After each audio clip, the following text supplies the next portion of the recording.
All right, to continue on reading. We're into the teachings now, where the multitudes have gathered from far around. I mean, if you were to actually go look at a map, you'd see how far distances these people have traveled to come and to listen to Christ. Okay? And it starts out here in this version of the Bible as the Beatitudes. The Beatitudes, the supreme blessedness. Okay, this is the supreme blessedness of the teachings of Jesus, giving us God's Word, His Word, God's Word. And we're just simply going to read, and we're going to go along, and if we stumble on things that we want to discuss, we'll discuss, but we're just going to continue on. And we're looking for certain things as we're reading. One, we're looking for our instructions, what we are told to do. Okay?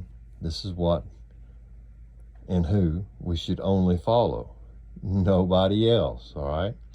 And I'm talking about those that want just to find the relationship of knowing God and having Him in your life. You're not trying to get out here. Stop trying to save the world, okay?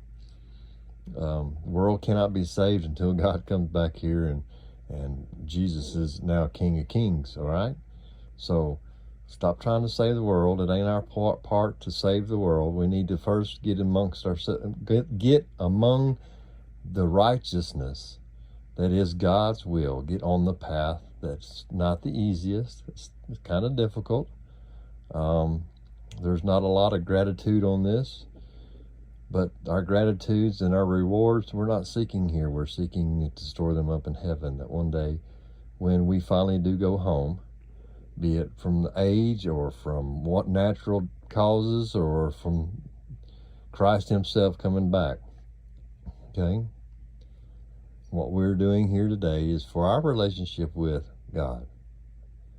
Now, unfortunately, the way some of these men have taught us, or taught me, caused me to have to go searching to find the truthful answers as a kid, to get out of the hell that they had put so many of us through. And so let's read over and let's go along. Blessed are the poor in spirit, for theirs is the kingdom of heaven. Blessed are those who mourn, for they shall be comforted. Blessed are the meek, for they shall inherit the earth. Let's look at that for a second. Inherit the earth. All right. You notice there are those that inherit the kingdom.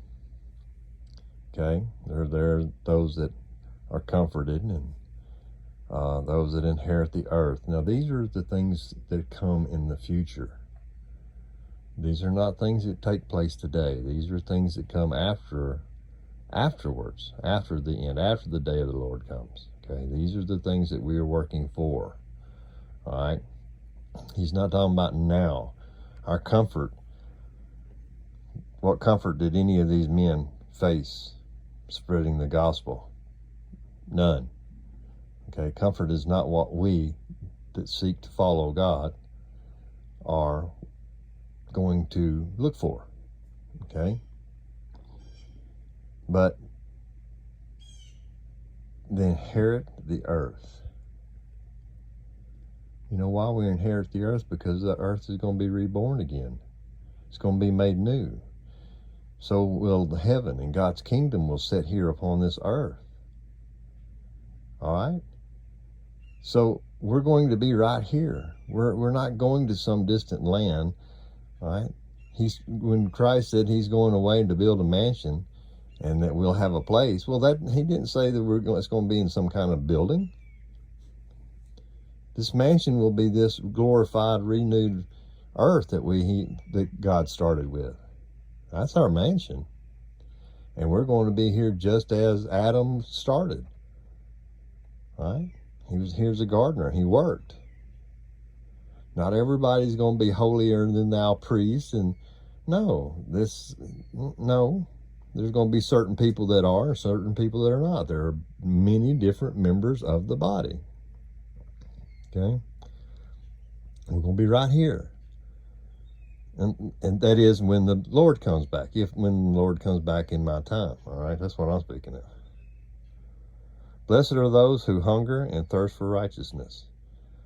Hunger and thirst for righteousness. When we read along, you're going to hear Jesus speaking about the water. Okay? Life's water. That's not talking about physical water. He's talking about his water, the Spirit of God, the truth. That's what he's talking about. All right, we're looking for his truth, what he provides. Again, not man, what he provides. All right. Blessed are the pure in heart, for they shall see God. Blessed are the peacemakers, for they shall be called sons of God. Blessed are those who are persecuted for righteousness' sake, for theirs is the kingdom of heaven. Again, you see all different manners. There's different divisions. There's different portions of everything. There is not one or two set ways we approach looking and searching for our Father. There are many different ways. And we're not all called to be teachers and preachers. Again, I am not called to be a teacher. I have been called, and it's been my ministry for 30 years, to defend the weak from the lies that I hear from those that promote themselves to be great wise men. Okay?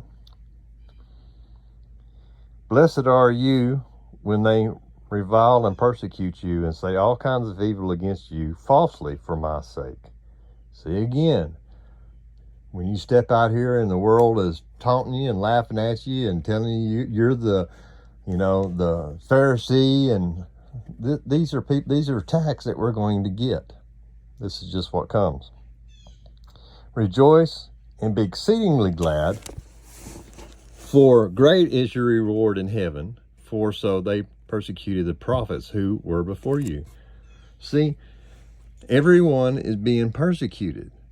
For righteousness, for doing God's will, is persecution. Now, you're going against the laws of men and the way things have been set up throughout time. You're going to get a lot of it. All right? This means you have to speak against everything, everybody. That's right. You have to forsake everything. Your relationship is with you and God. So you can't, nor I, will get involved in disputing monks and priests and theologians, or no, this is me searching for the answers to have a relationship with my Father and his Son. And through this path that I have discovered, forsaking the world and all their junk, but getting to know just my Father. See, we are, as it's written, we'll continue, you are the salt of the earth.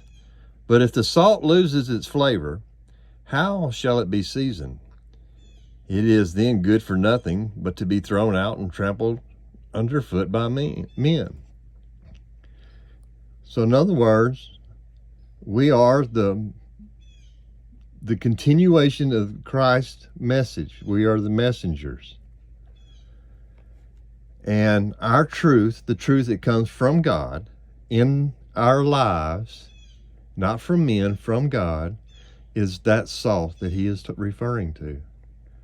And if we don't stick to that which we are given by God, and we follow men, then we've lost our flavor. Okay, that's what's being discussed here.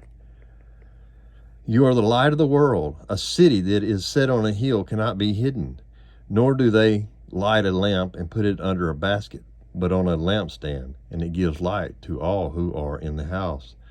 Let your light so shine before men that they may see your good works and glorify your Father in heaven. Did that say that you go out here and make good videos and you have good bands and rock concerts and fancy light shows and come down off zip lines that like you were God's descending from heaven, putting on us? No. He said, let your good works be seen, not promoted, not paid for, not advertised for, seen, what we see. All right, that's the difference here. Now they're getting right at that 10-minute mark, so I'm going to cut off here. So I'll do another one. I'm going to just try to keep this basic following along, and we'll go from here, and we'll hopefully we'll get some conversation going about this. Again, I'm trying to not just read a book. Anybody can read a book, and there's a lot more people that have a more audible voice than my old crackly voice. And so it's not about anything other than trying to get others to understand the relationship we have with God is different than what men are being teaching and preaching. No, we're not in a prosperity lifestyle. That's not what a disciple is. And those that want to have a relationship are drawing nearer to being a disciple than any of these mega educated preachers are. Find Jesus alone. Seek him, not men. Turn to these words. Turn to history. Study. And today you can ask questions. Ask questions. When I was a kid, you didn't ask questions. You were to be seen and not heard. Spoil the rods. Spare the rod, spoil the child. Woohoo! I was not a spoiled child. So keep following along if you'd like. I'll just keep going. So, all right. Thanks.